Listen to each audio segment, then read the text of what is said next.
Hello guys, for today's video, unboxing tayo nitong iPhone 16 Pro Max. Ayan, kasi nakita namin siya sa Facebook at sa TV na maganda siya at worth it yung presyo niya. So ngayon mag-unboxing tayo. Ang kulay po pala na kinuha namin is natural titanium. Yung GB niya is 256.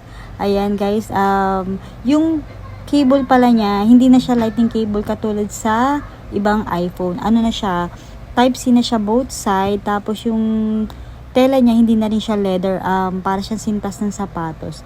At ang laki niya guys, grabe. At ito yung manual niya, ang liit lang. Yung unit, kasi laki siya ng iPhone 7 Plus at 8 Plus, ganun. Pero medyo makapal lang ito. Tapos yung sa button niya, hindi na rin katulad sa ibang iPhone. Ito talaga pinipindot. 3 button yan, pinipindot. Tapos yung sa kabila naman, sa kanan naman, isang button. Tapos mamaya, i-open namin yung screen niya para makita yung ganda ng unit. Ayan. Malaki lang talaga siya. Pero ang ganda niya guys. Grabe. Worth it. Worth it yung pagpindot-pindot ko to sa website ni Globe. Kasi after 6 years, si iPhone 11 Pro, napalitan na. At ito na, si iPhone 16 Pro Max. At hindi po pala sa akin tong cellphone na to ha. Hindi, taga-video lang po ng unboxing. Yun lang po. Salamat.